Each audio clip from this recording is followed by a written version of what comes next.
Coming up next on Middle Tennessee News, one beautiful landmark has turned deadly here in Middle Tennessee. And Crime Stoppers is in need of your help to find the suspect who defaced a statue in Murfreesboro. And we will keep you updated on how the MTSU men's tennis team did over the weekend. All those stories, plus your latest weather. Middle Tennessee News starts right now.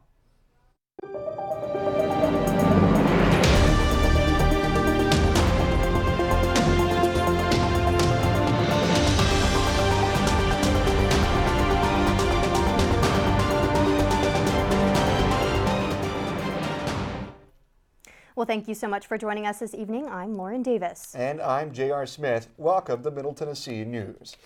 Last year, the Natchez Trace Bridge Barrier Coalition began their campaign for better barriers on that bridge in Franklin, Tennessee. Now, the Tennessee State House agrees something needs to be done. Natchez Trace Bridge is a federal landmark built 30 years ago.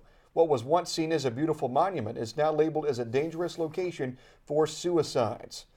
And one of the leaders of the coalition lost her son in 2017 after he jumped off the bridge. That's Trish Marilor. After hearing other similar experiences, she helped build the Natchez Trace Bridge Barrier Coalition.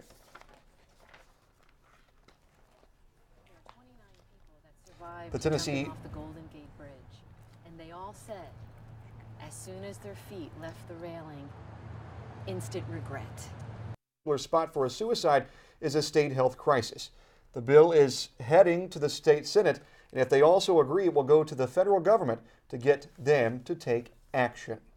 Well, the first Christchurch victim's body released this morning, but relatives are waiting to claim it until a second body is ready. New Zealand authorities are working to identify all the victims of last week's fatal shootings. Islamic tradition says people should be laid to rest as soon as possible after death. John Lorick reports. New Zealand still in shock after Friday's fatal shootings. You never wake up and think something like this would happen on your own doorstep. Funerals and vigils were held across the country this weekend. Survivors, meanwhile, attempt to cope with living through a terrifying experience. I just can't stop thinking about it, getting those flashbacks, and it's one of those experiences which I wish no one ever encounters. 28-year-old Australian Brenton Tarrant is charged with murder. Additional charges are expected later. We're so sorry for all the families over there, for the dead and the injured. Yeah, we just can't think nothing else. The Prime Minister says authorities hope to have all the bodies returned to their families by Wednesday. And right now, the focus is on increased security. While mosques are in active use, there will be a police presence outside.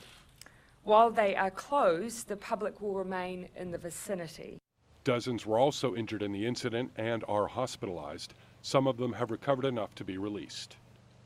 I'm John Lawrence reporting. That's good. Well, Prime Minister Ardern says the government of New Zealand has agreed in principle to make its gun laws more tough. And Police Commissioner has confirmed that there was only one attacker responsible for this horrendous event. Rutherford County Crime Stoppers is offering a reward in relation to the Johnny Rebel Confederate Monument vandalization that happened last week. The words coward, murderer, and Fort Pillow were spray painted on the monument located on Murfreesboro Town Square. Crime Stoppers is offering up to $1,000 to anyone with any information. You can call them at 615-893-STOP if you know anything. MTSU's LGBT organization MT Lambda and the June Anderson Center partnered to host the Circles of Sexuality event on Monday, March 18th. The event was held in an effort to promote a healthier understanding of relationships, sexuality, body image, and consent. It's centered around the 5 circles of sexuality, a model created to represent the different aspects of sexuality and display how they all come together to make humans the way they are. It was held on campus inside the nursing building, but was open to anybody, and it ran for an hour and a half. It's good to know. It's important to educate people on topics like this because it helps them get a better understanding of how they work and maybe allows some introspection into what makes them tick. MT Lambda is active not only on campus but in Murfreesboro community as well. They'll be hosting a bystander intervention training on Wednesday, March 20th, an MTSU Pride event called Spring Out on April 1st. Service dogs play an important role in the lives of their people. But T. Gladney is here with a story about service dogs who really went the extra mile. T. Thanks, guys. The first line runner to finish the New York City Half Marathon is making history with 3 furry companions. Thomas Panig lost his sight in his early 20s, but says he has always been a runner. He is the president of Guiding Eyes for the Blind and has been training for 3 years in hopes to compete in a big race. Well, boy, has he done it. Tom and his furry friends Wesley, Waffle, and Gus finished the race in less than 2.5 hours. Each of his Labradors took a shift during the 13.1-mile run, and Gus even got to take a photo at the end with the medal since he took the last shift of the race. Panig says he hopes that he and his dogs will be an inspiration to others with disabilities to get out there and take part in more activities. Such a feel-good story. Back to you guys in the studio. Well, JR, I think right now the weather is beautiful outside, and speaking of marathon running, I definitely think I could go for a jog because it's just absolutely beautiful. I definitely think I could go for a good nap right now. But Jonathan Sasser, what about you? What would you do right now in this beautiful weather? Jonathan, he joins us right now with your first look at weather. Well, contradictory to my current role as anchor, I don't usually go outside. But today is a pretty nice day. I might stay out for a few minutes just to get some of that vitamin D. Because it'll be a very sunny day with a high of 57 degrees. However, there is a pollen alert in the area, so if you got allergies, make sure to take the steps necessary to be able to survive out there. Tonight, we'll have a low of 34 degrees, and it will be clear skies, so you can see that starry night sky. Back to you guys. Well, still ahead on Middle Tennessee News, Starbucks lovers are rejoicing. We will tell you how you can come home with prizes from the massive coffee giant. And 2 Middle Tennessee counties have ranked top in the state. That's coming up next on Middle Tennessee News.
AM, not O.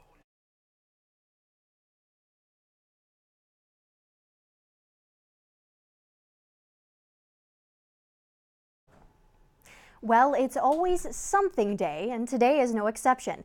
Jonathan Sasser checked the calendar, and he joins us now. Jonathan? Get your feathers ruffled today because it's National Poultry Day. Tuesday is Poultry Day. The term poultry refers to any domesticated bird ranging from raised to have meat and eggs. That includes chicken, turkey, ducks, geese, and quail, and even pheasant. Humans first began domesticating poultry somewhere between 17 and 10,000 years ago. Since then, along with food to eat, poultry gives humans down for comforters and feathers for pillows and beds. Chicken and poultry consumption in the U.S. exploded during World War II thanks to a shortage of beef and pork. Generally, poultry is better for you than red meat since it has fewer calories, less cholesterol, and less saturated fat. Back to you guys. Thanks, Jonathan. You know, I will say I'm pretty surprised you were able to get from the studio to the farm, and hopefully you'll be coming back to the studio sometime soon. But that was great. Thanks, Jonathan. All you Starbucks lovers, some info that you'll want to know about if you're in the rewards program. Jamie Louise Massey has all the details. Jamie Louise. Hello, customers.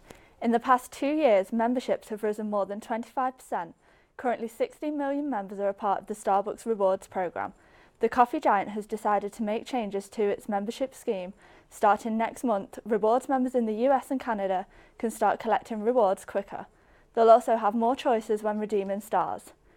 And this new system also allows customers to get different prizes for different amounts of points. The changes start on April 16th. I'm Jamie Louise Massey. Back to you.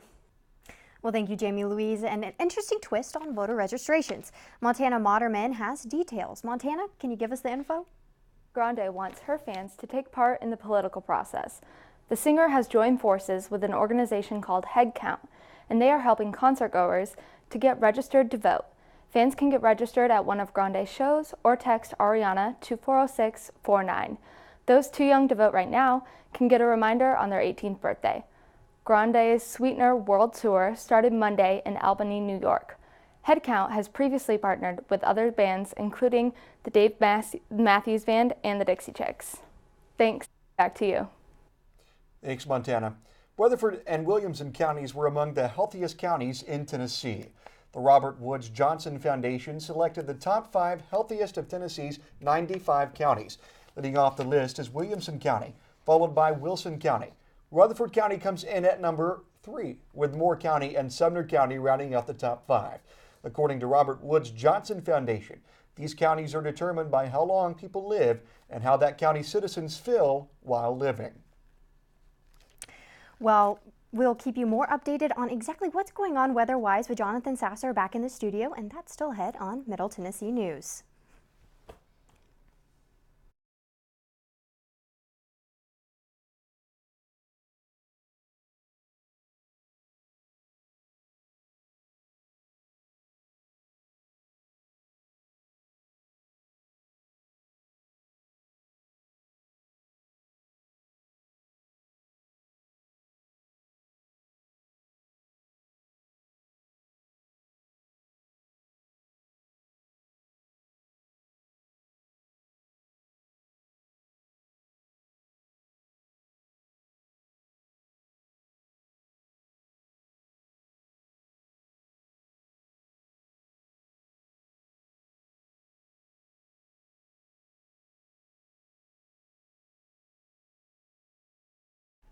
Welcome back to Middle Tennessee News. I tell you what, this weather, it's terrible. Yes. You know, I'm telling you what, I really like the cold weather, something that you never hear people say. But yeah, I also love the cold weather. You know? What? Yeah, I do. Okay, got so more in 2 people, common. that never happens, No, right? yeah, we got him in the same studio, but never ever happens.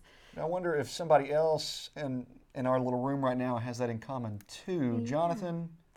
What's going on weather-wise? Are you happy that it's getting warmer, or do you still want it to be cold like us? Well, guys, after my trip out to the farm, I have determined that I do prefer colder weather. And fortunately, at night, we will have that colder weather though today is sunny and warm in the upper 50s. Tonight will be down in the lower 30s for the lows. And tomorrow we'll continue that same trend with mostly sunny skies with a high of 60 degrees, but a low of 31 degrees. And then Wednesday night, we will have a high of Thursday, we'll have a high of 55 degrees and a low of 34 degrees. And Friday will be a high of 61 degrees and a low of 33 degrees. And Saturday, we'll have a high of 62 degrees and a low of 39 degrees.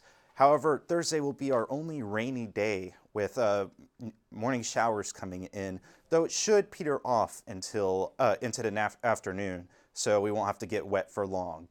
Thanks, and back to you guys. Yes. I'm loving the cold weather coming our way, at least, you know, in the nights. That'll be exciting. Yeah, all right. Coming up next on Middle Tennessee News, sports. What exactly?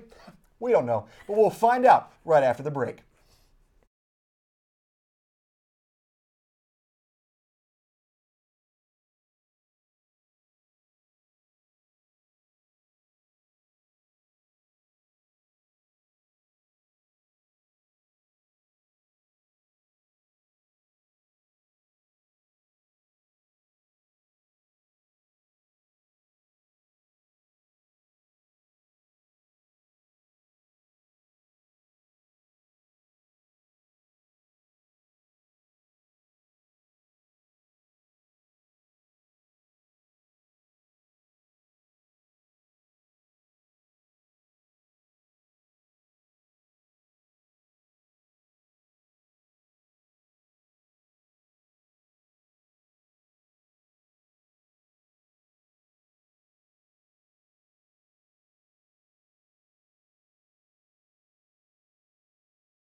Well, listen, JR, usually I am pretty up to date on what's going on, but unfortunately my weak spot is sports, and I literally have no idea what's going on right now.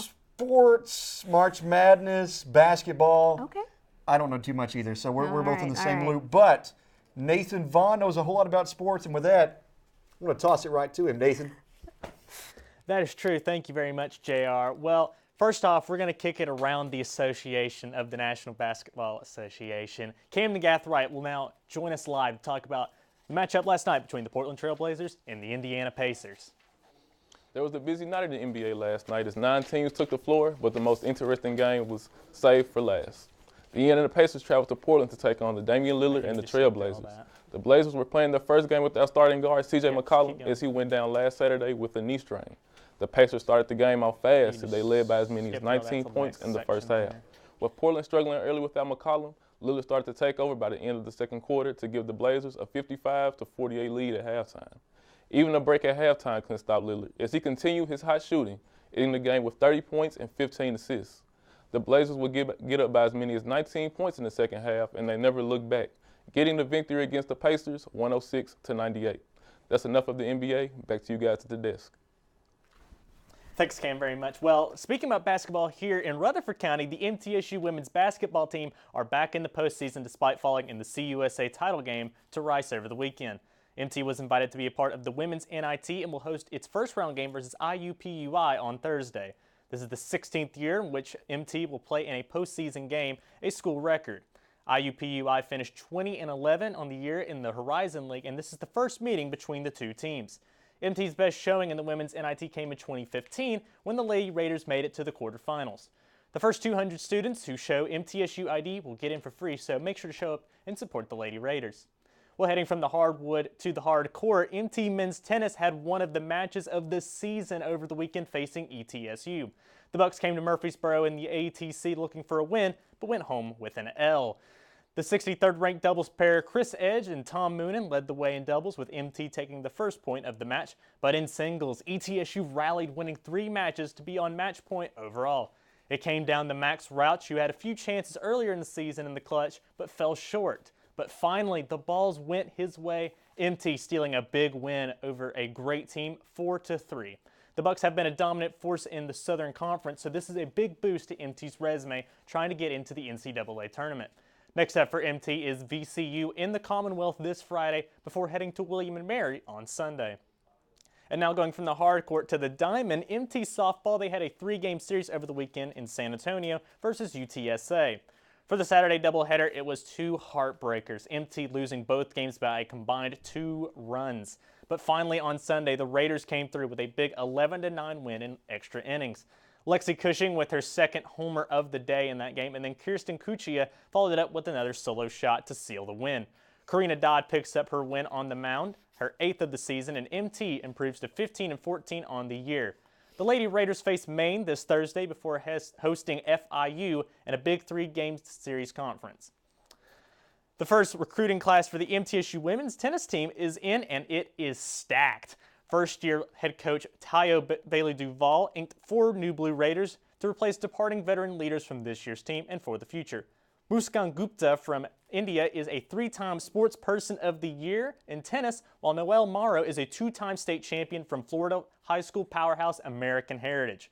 Zoe Klapman was rated inside the top 200 in this year's tennis recruiting rankings for women. And finally, how about this for a name? Love Star Alexis from national powerhouse Montverde Academy in Florida. She's going to be coming to the borough to top of this class. Alexis was the MVP at Montverde and did not lose a single match in 2018. This class will set up the Blue Raiders for success in the future, much like the star-studded class for the men's team that came in last fall. Well, there's a lot that's going on with Middle Tennessee sports, and there's a lot more going on this spring, despite the fact that both basketball teams are starting to turn it down a little bit. So thank you guys, and I'm going to head it right back over to our anchors. No actual ball? No, that's okay, Nathan. I'll forgive you this time. Well, thank you so much for joining us, and thank you, Nathan Vaughn, for giving me a little bit more insight on what's going on in sports. I feel like I can actually go home and talk about it with my dad. But definitely. Yes, I'm Lauren Davis. And I'm J.R. Smith. If you missed this or any of our shows, you can watch them on our website. Stay warm out there, Middle Tennessee, or stay cool. Whatever, one way or the other. We'll see you next week.